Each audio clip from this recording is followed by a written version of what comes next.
दोस्तों, आखिर वे कमांडो कौन था? उसी की तरकीब ने ही कारगिल युद्ध में भारत को पहली सफलता दिलाई थी। 14 घंटे की मशक्कत के बाद आखिर उस चोटी पर रस्सा बांधने में कामयाब रहा था। अकेले 5 गोलियां खाकर भी 48 पाकिस्तानी दुश्मनों को मौत के घाट उतार दिया था। जिन 10 कमांडो के साथ ऊपर चोटी पर भेजा था, मगर वे कमांडो अकेले ही नीचे आया था। पाकिस्तानी कमांडर अनवर खान की मुंडी काटकर उसी की बॉडी में तिरंगे का डंडा रोप दिया था। दोस्तों, इस कमांडो ने भारत ही नहीं बल्कि श्रीलंका में जाकर दुश्मनों का सफाया किया था। तभी तो उस जांबाज को दाढ़ी रखने का भी अधिकार मिल गया था। समय था 1999 का। पाकिस्तानी फौज ने धोखे से कारगिल की उन दुर्गम चोटियों पर कब्जा कर लिया था जहां पर भारत का अधिकार था, और वहीं पर भारतीय फौजी लंबे समय तक पहरेदारी कर रहे थे। मगर जब वादे के दौरान जब पहाड़ियां बर्फ से ढक जाती थी, तो भारत पाकिस्तान की फौज नीचे मैदानों में आ जाती थी। मगर 1999 में ऐसा नहीं हुआ था और पाकिस्तानी फौज ने उन दुर्गम चोटियों पर कब्जा कर लिया था। असल में ये जगह थी जम्मू कश्मीर का द्रास सेक्टर, और यहीं पर थी तोलोलिंग पहाड़ी की बर्फीली चोटियां। यहीं पर पाकिस्तानी घुसपैठिए कब्जा जमाए बैठे थे। तोलोलिंग पहाड़ी को फतेह करने के लिए भारतीय फौज की 3 बटालियन भेजी गई थी, मगर अफसोस वे फतेह नहीं कर पाए थे। इन्हीं तीनों बटालियनों के करीब 68 जवान शहीद हो गए थे। भारतीय फौज बदला लेने के लिए तड़प रही थी, मगर ये लड़ाई कोई मैदानों में नहीं थी, बल्कि 17,000 फीट ऊंचाई पर मौजूद बर्फीली पहाड़ियों में थी। घुसपैठिए कई महीनों से वहां पर अपनी पूरी तैयारी के साथ जमे हुए थे, मगर हमारे सामने सबसे बड़ी चुनौती थी आखिर कैसे इन घुसपैठियों की नजरों से बचकर उस 17,000 फीट दुर्गम चोटी पर चढ़ा जाए। और यहीं पर जरूरत थी उन घातक कमांडो की जो अक्सर ऐसे कारनामों के लिए जाने जाते हैं। तभी तो यहाँ से 300 किलोमीटर दूर कुपवाड़ा में एक ऐसी ही पलटन मौजूद थी। पलटन का नाम था 2 राजपुताना राइफल। इस पलटन को द्रास सेक्टर पहुंचने में 36 घंटे का टाइम मिला था, मगर उन्होंने इसे 24 घंटे में पहुंचकर अपना लोहा मनवा लिया था। वहां पर जब आर्मी चीफ का इस पलटन से सामना हुआ तो एक ही सवाल था, आखिर कोई ऐसा जांबाज है जो इस चोटी पर तिरंगा लहरा सकता है? पूरी पलटन में एकदम सन्नाटा छा गया था। तभी अंतिम पंक्ति से अचानक कुछ हरकत होती है। असल में वहां एक फौजी का हाथ खड़ा था। पूरी बटालियन की नजर उस फौजी पर थी। जैसे ही उस जवान ने हिम्मत करके वहां पर खड़े हो गए थे। जब आर्मी चीफ ने उनका परिचय मांगा तो उनका जवाब भी हैरान करने वाला था। उनका जवाब था, best commando of Indian army Naik Digendra Kumar, Sena medal double chief commission card, जय हिंद सर। कमांडो के ऐसे जोश को देखकर आर्मी चीफ ने भी उन्हें एक मौका देने का विचार किया था, और फिर कमांडो दिगेंद्र कुमार ने अपने साथी सैनिकों के साथ उस तोलोलिंग पहाड़ी की रेकी की थी। अब कमांडो दिगेंद्र कुमार अपनी पूरी रणनीति के साथ आर्मी चीफ से मिलने पहुंच गए थे, और उन्होंने जाते ही आर्मी चीफ को जय हिंद किया और कहा, साहब जी, उस पहाड़ी पर चढ़ने के लिए मेरे पास एक ऐसा रास्ता है, मैं पहले उस पहाड़ी पर चढ़कर एक रस्सा बांध दूंगा और बाकी सैनिक भी उसी रस्सी के सहारे ऊपर चढ़ जाएंगे।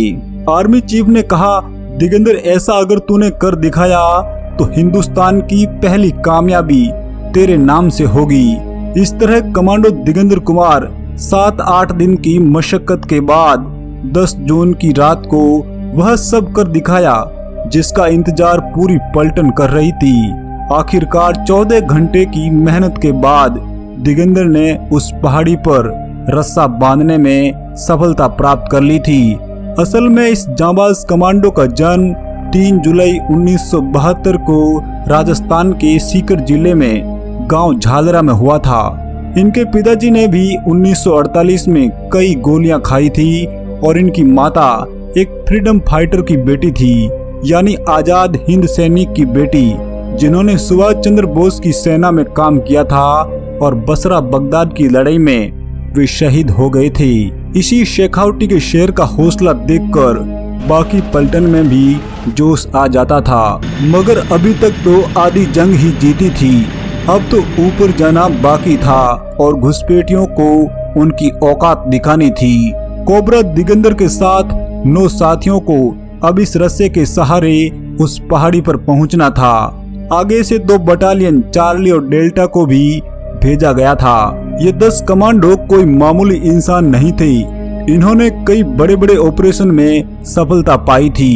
ये भारत के टॉप मोस्ट कमांडोज थे और आखिरकार 12 जून की रात को ये 10 कमांडो उस पहाड़ी पर पहुंच गए थे। ऊपर जाकर देखा तो सब हैरान में पड़ गए थे।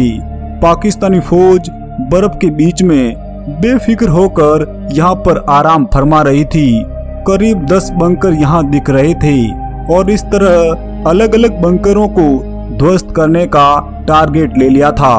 हर कमांडो के पास काफी मात्रा में ग्रेनेड थे। एक AK-47 के साथ ही छोटी पिस्टल भी थी। इन कमांडो के पास एक ऐसा धारदार चाकू होता था जिसे साइनाइड में डुबोकर तैयार किया जाता था। इस जहरीले चाकू को यदि आदमी के टच भी कर देते तो वह सीधा मौत के मुंह में चला जाता था। अब पहाड़ी पर मुकाबला आमने सामने का था। पाकिस्तानी फौज अल्लाहू अकबर के नारे लगा रही थी, वहीं हमारे साथी बजरंग बली की जय बोल रहे थे। उस पूरी रात इन कमांडो ने पाकिस्तानी सेना का सामना किया था और धीरे धीरे एक दूसरे का साथ भी छोड़ रहे थे। सुबह 4 बजे तक कमांडो दिगंबर के साथ केवल एक साथी जिंदा बचा था। उस साथी का नाम था लांस नायक बच्चन सिंह। कमांडो दिगंबर के भी 3 गोलियां लग गई थी, फिर भी मौत को चकमा देते हुए दुश्मनों के 11 बंकर ध्वस्त कर दिए थे, जिसमें करीब 48 पाकिस्तानी फौजी मारे गए थे। अब कमांडो दिगंबर का अगला सामना पाकिस्तानी कमांडर अनवर खान से था, मगर अब हथियार खत्म हो गए थे। लेकिन अचानक बच्चन सिंह के सिर में गोली लगने के बाद उन्होंने अपनी LMG कमांडो दिगंबर को सौंप दी थी। इसी LMG से फायर करते हुए पाकिस्तानी कमांडर अनवर खान को चेताया और कहा कि हिम्मत है तो सामने आ। दोनों तरफ से फायरिंग होते होते दोनों करीब पहुंच गए थे और फिर आपस में भिड़ गए थे। कमांडो दिगंबर ने अनवर खान का कंठ दबा दिया था और तब तक नहीं छोड़ा था जब तक कि उसके प्राण नहीं चले गए, और फिर उसके बाद अपने उस खतरनाक चाकू से उसकी गर्दन ही काट दी थी। उस काटी हुई गर्दन को लेकर ऊपर चढ़ा और भारत माता के नारे लगाए।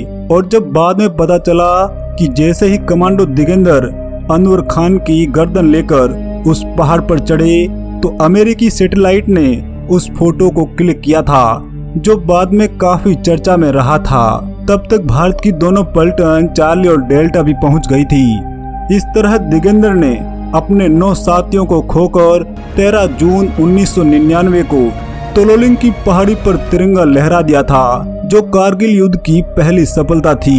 26 जुलाई 1999 को कारगिल युद्ध भारत जीत चुका था। कमांडो दिगंबर को महावीर चक्र से नवाजा गया था। यहाँ कमांडो दिगंबर के उन 9 साथियों का भी नाम लिया जा रहा है जो इस लड़ाई में शहीद हो गए थे। मेजर विवेक गुप्ता देहरादून, सूबेदार भंवरलाल भाकर नागौर, सुमेर सिंह राठौड़ दूधवा खारा चूरू, यशवीर सिंह मेरठ, हवलदार सुल्तान सिंह मुरैना, नायक सुरेंद्र बुलंदशहर, नायक चमन मेरठ, लांस नायक बच्चन सिंह मुजफ्फरनगर, राइफलमैन जसवीर सिंह। जय हिंद, वंदे मातरम।